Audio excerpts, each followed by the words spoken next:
السلام عليكم ورحمة الله وبركاته. كنتمنى تكونوا في أحسن الأحوال يا رب. اليوم غادي نشارك معكم التحضيرات اللي كنعمل في أول الشهر، اللي كتوفر علينا الجهد والوقت والوقوف في المطبخ لساعات طويلة. غادي نعمل معكم صلصة الطماطم متعددة الاستعمالات، وكذلك غادي تشوفوا معايا طريقة تخزين القزبر والمعدنوس والقوق والافوكا وعدة وصفات أخرى اللي كيبقوا معايا مدة طويلة. إلا عجبكم فيديو ديال اليوم ما تنساوش تخليو لايك وتبارطاجيو مع أصدقائكم لتعم الفائدة. أول شي غادي نحضر معكم صلصة الطماطم.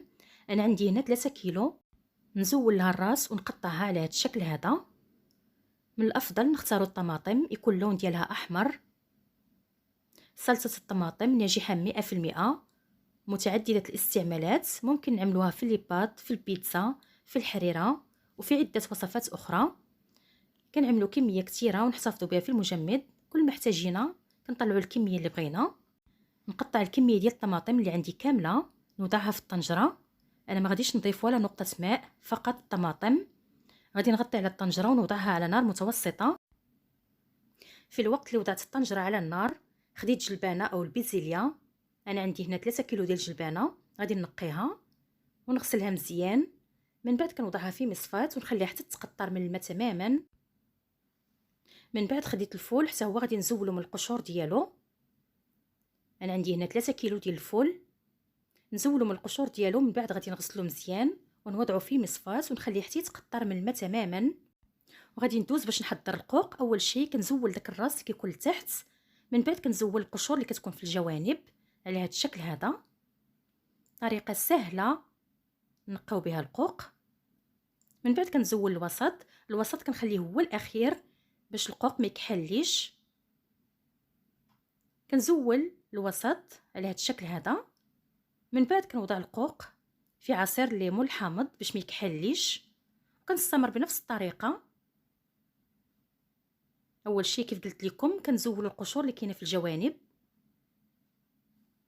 كنستمروا على هذا الشكل هذا. ومن بعد كنزولوا الوسط. طريقه سهله.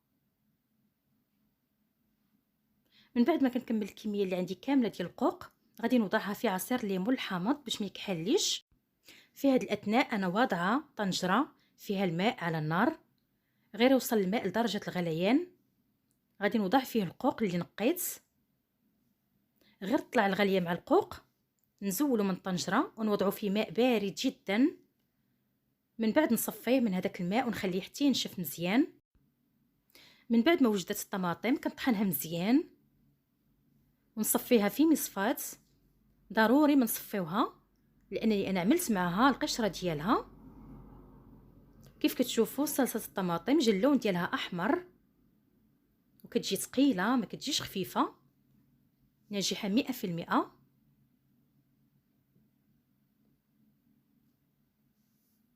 نستمر بنفس الطريقه حتى نصفي الكميه اللي عندي كامله ديال صلصه الطماطم. هذا هو القوام كيف كتشوفوا كتجي ثقيله. خديت علب اللي غادي نحتفظ بصلصه الطماطم فيهم. انا خديت هاد العلب شويه كبيره، ممكن تاخذوا علب صغيره، ممكن تحتفظوا بهم في اكياس بلاستيكيه. كتعملوا الكميه اللي غادي تحتاجوا، كل علبه كتعملوا فيها الكميه المناسبه. نوضع الكميه ديال صلصه الطماطم كامله في العلب. من بعد كنسدها باحكام، نوضعها جانبا وندوز للمرحله المواليه. هنا عندي الحمص اللي نقعته في الماء ليله كامله. عندي كيلو ديال الحمص.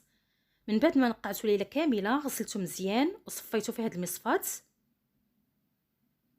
غادي ندوز باش نقطع القزبر والمعدنوس والكرافس اللي غسلتهم مزيان. انا غسلتهم بالليل وضعتهم في واحد الشبيكه حتى تسقطروا مزيان. كنخليه حتى النهار الاخر كنلقاه نشف تماما. من بعد خديت كميه من المعدنوس قطعته بشكل عشوائي، كنقطعه غليظ لانني مازال غادي نطحنه في الهاشوار. وضعت الكميه المناسبه نطحنها. من بعد نوضع الكميه الاخرى.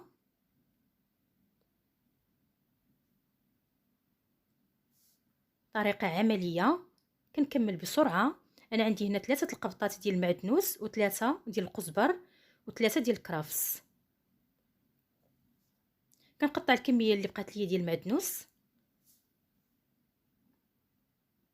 وكنطحنها مزيان.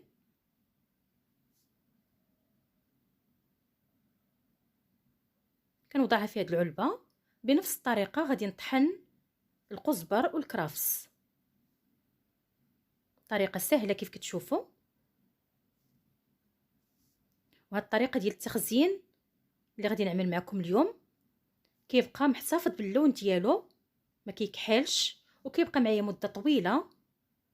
كنحتفظ به في المجمد، كل ما احتاجيت كميه كنطلعها من المجمد. القزبر والمعدنوس والكرافس ما نطحنوهم حتى يكونوا ناشفين من الماء تماما، ما تكونش فيهم ولا نقطه ماء. كيف قلت لكم انا غسلتهم بالليل وضعتهم في شبكه، خليتهم تسقطروا مزيان، من بعد وضعتهم في هذا المنديل وخليتهم حتى الصباح، لقيتهم ناشفين مزيان. اي مكون بغينا نحتفظوا به في المجمد ضروري من نشفوه من الماء تماما باش يبقى معنا مده طويله وما تغيرش اللون ديالو. صافي من بعد ما طحنت الكميه ديال المعدنوس والقزبر اللي عندي، غادي نطحن الكميه ديال الكرافس.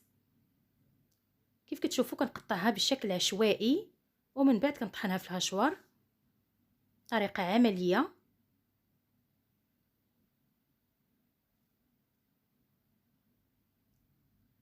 كنوضعها في علبه ونعاود نطحن الكميه اللي بقات ليا.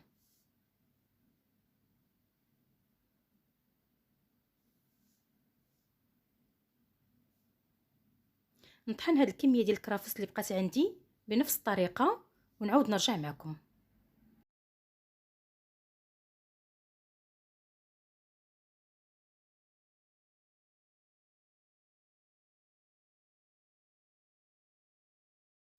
من بعد خديت هاد الاكياس اللي غادي نحتفظ بهاد المكونات فيها، المقاس ديالها 30 على 25. كنحتفظ بالقوق. القوق انا نشفته من الماء تماما، من بعد وضعته في هاد الكيس. غادي نفضيه من الهواء اللي فيه. القوق كيبقى محتفظ باللون ديالو، ما كيكحلش وكيبقى مده طويله ما كيوقع عليه والو. من بعد كنحتفظ بالجلبانه او البيزيليا كذلك، حتى هي كتبقى محتفظه باللون ديالها، ما كيتغيرش لونها. كنفضيها من الهواء اللي فيها. الكميه الاخرى غادي نوضعها في كيس اخر. جلبانه انا غسلتها مزيان ونشفتها، صفيتها ونشفتها من الماء، لازم نشفوها من الماء تماما. وكذلك الفول حتى هو غسلته مزيان وتسقطر من الماء اللي فيه ونشفته باش ما يتكونش ليا الثلج في الكيس. كنوضع كميه في الكيس كيف كتشوفوا وكنفضيه من الهواء اللي فيه. هذه المرحله مهمه جدا، نفضيو من الهواء اللي فيه. من بعد كنسد الكيس وكنوضعو جانبا. غادي نحتفظ كذلك بالحمص. الحمص انا نقعته في الماء ليله كامله، من بعد غسلته مزيان وصفيته ونشفته كذلك. كنفضيه من الهواء اللي فيه، عاد كنسد الكيس. كنوضع كميه اخرى في هذا الكيس بنفس الطريقه. كنفضي الكيس من الهواء اللي فيه، من بعد كنسدو وكنوضع الكيس جانبا. خديت القزبر والمعدنوس والكرافس اللي قطعتهم من قبل، خديت 3 اكياس، كل كيس كنوضع فيه كميه مناسبه من الحمص. انا هاد الاكياس غادي نخليهم للحريره، كتوضعوا الكميه حسب عدد الافراد. انا وضعت كميه من القزبر والمعدنوس والكرافس في كل كيس. كل ما تشهيت الحريره كنطلع كيس كنلقاه واجد فيه القزبر، المعدنوس، الكرافس، الحمص، كيسهل عليا. صافي من بعد بنفس الطريقه كنفضي الاكياس من الهواء اللي فيهم وكنسدهم بهذه الطريقه هذه. كيبقاو معايا مده طويله في المجمد، ما كيوقع لهم والو. انا عملت غير 3، ممكن تعملوا كميه اكثر. من بعد خديت كيس اخر غادي نوضع فيه الكميه ديال المعدنوس اللي بقات عندي. الطريقه اللي كنحتفظ بها بالمعدنوس هي هذه، ما كنخليش معرم في بلاصه واحده، كنخليه على هذا الشكل هذا كيف كتشوفوا. بنفس الطريقه كنحتفظ بالكميه ديال القزبر اللي بقات عندي، كنوضعها في هذا الكيس.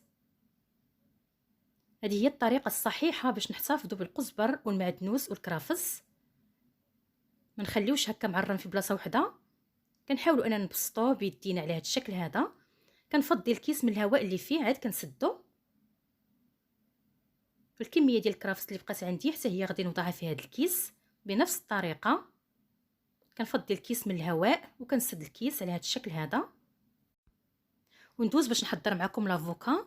لافوكا حتى هي كنحتفظ بها في المجمد مده طويله، ما كيوقع ليها والو وكتبقى محتفظه على اللون ديالها، ما كتكحلش. انا هنا عندي 4 الحبات اللي غسلتهم مزيان. من بعد غادي نزولهم القشور ديالهم. انا اختاريت هنا لافوكا طيبه بزاف، ما اختاريتهاش قاصحه. من بعد ما نزول القشره ديال لافوكا اللي عندي كامله، غادي نعصر عليها نصف ليمونه حامضه.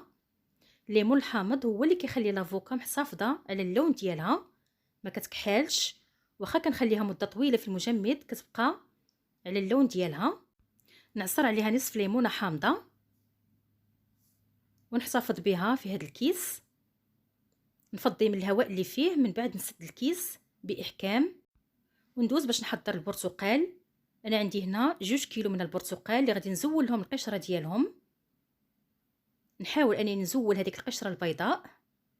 من بعد كنقطع البرتقال لدوائر على هذا الشكل هذا، وغادي نحتفظ بهم في اكياس. غادي نستفهم بهذه الطريقه هذه. البرتقال حتى هو كيبقى في المجمد، ما كيوقع ليه والو، وكنحتاجوه في العواصر، بسبوسه، في الكيك، في وصفات اخرى. انا عملت هنا 2 اكياس، فضيتهم من الهواء اللي فيهم وغادي نوضعهم جانبا. من بعد خديت كميه من الثوم. انا عندي هنا نص كيلو من الثوم. كنزول ليه الراس ديالو كيف كتشوفوا، وكنزول ليه القشره ديالو. طريقه سهله. انا كنحتفظ بالثوم على هذا الشكل هذا، ما كنطحنوش. ممكن الا بغيتو تحتفظوا به مطحون كطحنوه في الهشوار، كتضيفوا ليه القليل من الملح والقليل من الزيت وكتحصلوا على عجينه ديال الثوم. انا كنفضل نحتفظ به على هذا الشكل هذا. وضعته في كيس، غادي نفضيه من الهواء اللي فيه ونسدو. هذا هو الشكل النهائي ديال التحضيرات اللي عملت معكم اليوم. حضرت معكم صلصه الطماطم متعدده الاستعمالات اللي كنحتاجوها في ليبات، في البيتزا، في الحريره، وفي وصفات اخرى. وكذلك شفتوا معايا طريقه تخزين القزبر والمعدنوس والكرافس، الطريقه الصحيحه اللي كيبقى محافظ على اللون ديالو وكيبقى مده طويله في المجمد، ما كيوقع ليه والو. كل كيس انا كتبت عليه الاسم ديالو باش ما يتغلطوليش في المجمد. شفتوا معايا كذلك طريقه تخزين لافوكا، كتبقى محافظه على اللون ديالها، ما كيوقع ليها والو. والقوق كذلك ما كيكحالش، كيبقى محافظ على اللون ديالو. وكذلك طريقه تخزين جلبانه او البيزيليا والفول، كيبقاو محافظين على اللون ديالهم واخا كيبقاو مده طويله في المجمد. وشفتوا معايا طريقه تخزين الحمص والبرتقال. وكذلك عملت معكم تحضيرات ديال الحريره، عملت 3 اكياس. كل ما تشهينا الحريره كنطلعوا كيس كيكون جاهز. وكذلك الطريقه اللي كنحتفظ بها بالثوم. كنتمنى الفيديو ديال اليوم ينال اعجابكم. الى عجبكم الفيديو ديال اليوم ما تنسونيش من التعاليق ديالكم الجميله، من اللايكات ديالكم. ما تنسوش تبارطاجيو الفيديو مع اصدقائكم لتعم الفائده. والى اللقاء في فيديو اخر باذن الله.